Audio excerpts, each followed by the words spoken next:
Hi, this is Dave, and welcome to the weekly market recap, closing out the week for Friday, July the 26th, 2013. It's hard to believe we're already at the end of July and almost into August. Summer's almost over. So, it's already starting to feel like autumn, around the Burlington area anyways, Burlington, Ontario. So let's just jump into this week's analysis, closing out the week, starting with the Dow futures on the daily chart.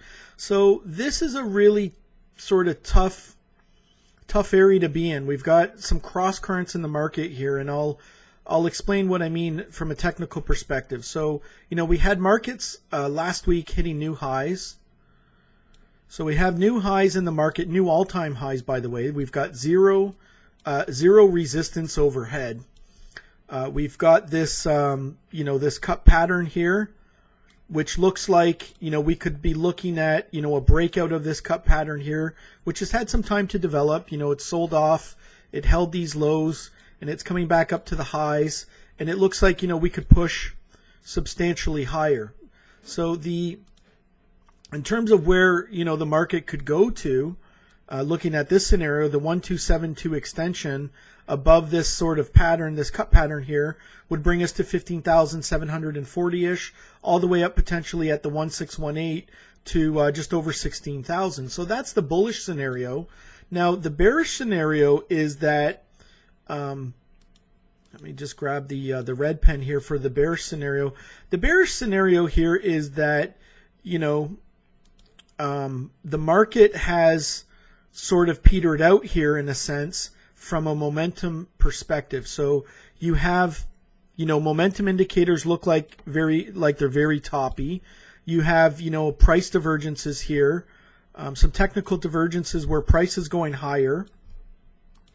That is a terrible arrow. Prices are going higher, and my trending indicator is going lower. The MACD is going, putting in a lower high. So you have some technical divergences playing out here in some of the momentum indicators. Momentum looks toppy, but, momentum can stay overbought for long periods of time as the market hits a strong trend. So there's the bearish scenario for the market. I'm overall net bullish on the market. We did have a pullback on Friday, and if you see here, this is actually another bullish scenario for the market where we came all the way down to the 21 period exponential moving average. In fact, I took a day trade off of that level. I can show you what that looked like. So what I was looking at was, let me just zoom in here. What I was looking at here was the pullback to the 21 period exponential moving average. We actually only made it to the 18 period exponential moving average, which is the cyan line. But essentially we had a pullback, which was a nice pullback intraday, and then we got bought all the way back up, close to the highs.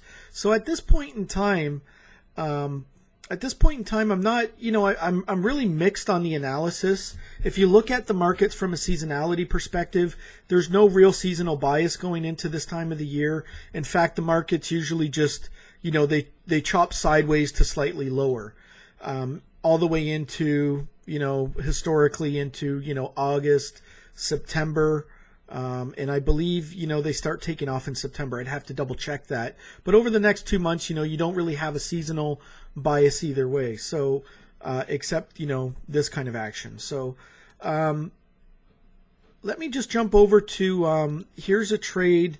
Here's an intraday trade that I took Friday morning off of these lows. So what I was looking for here was we had the pullback to the 21 period exponential moving average. We didn't make it all the way back down there. This was more like the 18, but you can see here, we started to put in some bottoming patterns here. And I was looking at, this is the Dow future. I was looking at, this is the area that I wanted to trade here on the break of this trend line. But I didn't want to get in too early, so I waited for, the market structure to start shifting. We started to build support around this white line here, and then I took a small scalp trade here for a couple of ticks, and then when it came back up and broke this trend line, this is where I got long, and I got out of the trade early right around here. I got out of the trade early right around here, this long trade. So you can see the market was really negative here. and it sold off. But then, we were into daily support here. That's some terrible writing. I apologize. We were into daily support here. So off of that support level on the daily chart, which I believe, trumps all the lower time frames, I was looking for, a market shift back up to the high side. So unfortunately, I got out of that trade a little bit early. You can see here that this is where I got out. I got in the trade. I got out of the trade here. And then you can see the market pushed higher. Actually, this level here, 15,407, was my actual target. My actual target was here, but it looked like the market was starting to stall out here. I got impatient. I just bailed on the position. This was my original target of 15,406, which would have got me, quite a bit higher. But then you never really know what's going to happen on a Friday. As you can see, from the daily chart, we closed the day at the highs. And on this 1 minute chart, look at where the market went from where I got out here and where my actual target was here. The market actually went much higher. You never really know how high the market's going to go. And then you can see it went all the way up to, 15,470. So it went, substantially higher, 70 ticks higher. And then it went, about 100 ticks higher, all the way up to 15,491. And then all the way up to 15,500. So it went up about 100 ticks from, over 100 ticks from where I got in and over 100 ticks from the low. So that was a pretty substantial move. We closed out, slightly positive. But if I just jump back over to the daily chart here, you can see like that action there from the sell-off. This is what you would consider a really bullish candle pattern. You came all the way down to this pullback and then you closed all the way up to the highs. So that is very, very bullish. Now, having said that, from a macro perspective, I'm not really sure where this market's going to go. We never really can be sure, but you have this sort of, the high up here around just under 15,600, and then you have the low here around 15,349, let's say 350. So I think what I'd really like to see is some guidance outside of this range to see, are we going to pull back deeper or are we going to push off to the high side? So at this point in time, I really don't know what the market's going to do. I think I'd like to see, in fact, I'm going to mark these levels. I'd like to see a break of this high, or I'd like to see, not sure where that parallel line ended up. There it is. Or I'd like to see a break of that low. So that's, we're just really trading, we're trading in this range in between 15,565, 15,348-ish. And I think we really need to see a break outside of that range for, some macro direction. Having said that, we've discussed the bullish case, we've discussed the bearish case, and that's all I really have there. So let's move on and look at some of the sister indices. Let's look at the S&P futures. The S&P futures essentially did the same thing where they pulled back. They didn't pull back quite to the 18-period exponential moving average, but they closed close to the highs. And momentum looks really toppy as well. You've got the same divergences there between price and momentum as we discussed in the Dow. Let's look at the Russell using the IWM. So the IWM is, it's at the top of its channel range here. Momentum, same situation, except we don't have a divergence in my trending indicator here. You can see, there's no divergence there. We're cruising higher, but you do have a divergence. No, you don't have a divergence in the MACD either. Okay, so the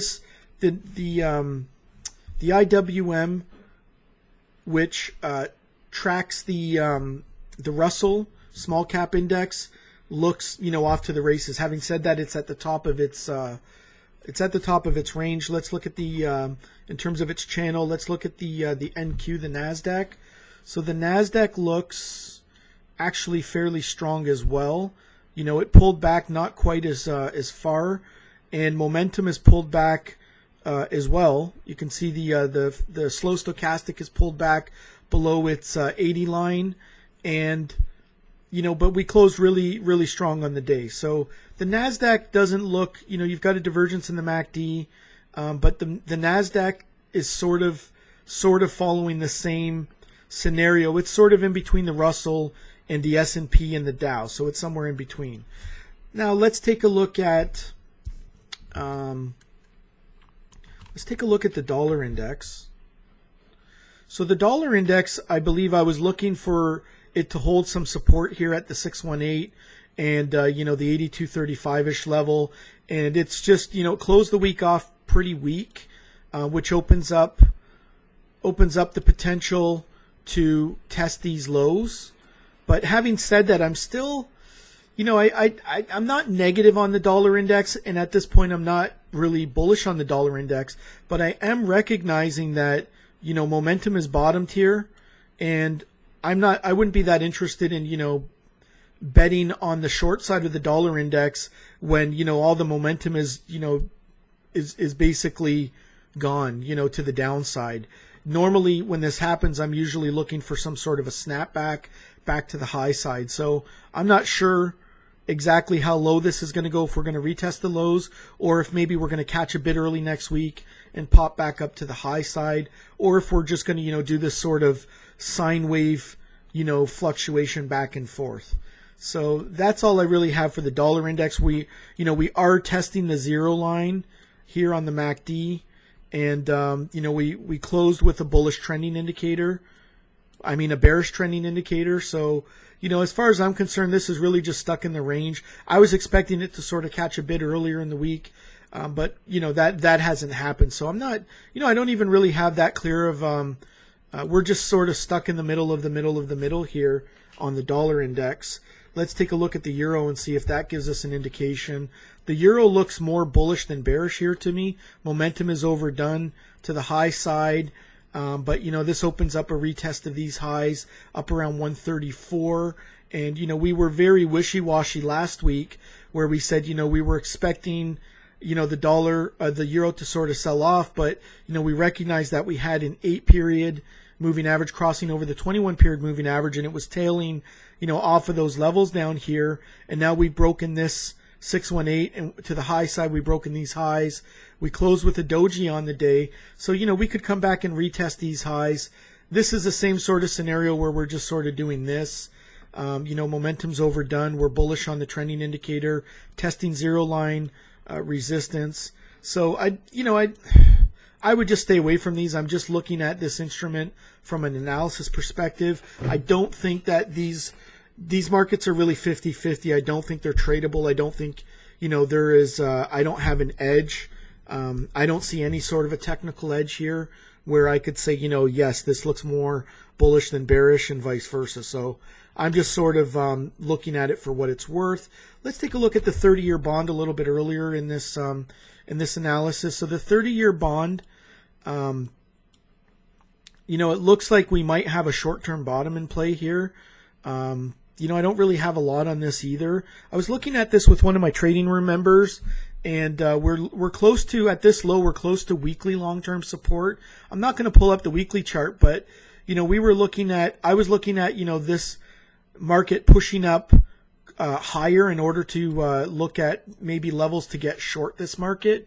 But if you look at the weekly chart, we're at long-term support, and momentum is bottomed out. So this could actually even be a potential reversal zone where we're going to hold this sort of zone and push off nicely back up to the high side. So I'm mixed on this market as well. I mean, I could be sold both ways on this market. I could be sold, wait for it to get up higher and look to short some levels, up in this area between 137 and 139 in the 30-year. Look to for failure and for it to roll back over. But at the same time, like, this looks like we're putting in a potential higher low, and the weekly chart looks like it's sort of bottom. So I'm very mixed on this as well. When I'm that wishy-washy on the market, I'm really not inclined to want to trade it. I don't think there's really an edge there from a technical perspective. Let's take a look at the gold. So gold is entering into a period of seasonal strength, as we discussed. It looks strong. I'm looking for a pullback into this trend line here, which was established from the low and this higher low. I'm looking for it to come in. I want to see it come in and test this trend line, see how it reacts there, and see if we're going to get continuation back up to the high side. I think we could test 1380 if we do that. I think we can test 1400-ish. You know, some of this congestion area here, some of these higher levels. But we really need to, we either need to pull back down to this trend line, find support, and push off. You can see we have a bullish crossover of the 8 period over the 21 period. Having said that, momentum is overdone in the short term. We've also have zero line resistance on the MACD to get across. So at this point in time, I'm looking for the pullback, see how it holds, and if we're going to get continuation, and or I'm looking to see if we're going to come up and break, these recent highs that were put in somewhere around 1350. So if you were to, to ask me, am I more bullish than bearish? I am more bullish than bearish on gold at this point in time. I'd like to see some sort of a pullback before continuation and not just a sideways consolidation. Hope that makes sense. Let's look at gold's stepsister, the silver. And while we're doing that, let's take a sip of our coffee here. Excuse me, to keep us going. So silver, you can see silver pulled back to this intermediate trend line. Here it held at least into the close on Friday. So at this point in time, what I'd want to see in silver for continuation higher for the bullish case in silver, I'd want to see it get above that minor opposing trend line. And I'd want to see this sort of scenario take place where it does this and then it breaks that trend line. Breaks these highs, and then we could get some higher levels, just in front of $22 an ounce. So that's sort of what I'd like to see. I like the fact that we're putting in a structure here of higher lows and higher highs and higher lows. So I like that the market structure starting to look more bullish, and recognizing we do have some significant resistance overhead. And but also recognizing we're going into a period of seasonal strength. So you can see here we're just struggling with this 2022 level, which was this support level. Support once broken. Here you can see with this wide range bar becomes resistance. So if we can get through 2022, then I think we're off to the races. That coincides with that trend line. Okay, let's take a look at the natural gas.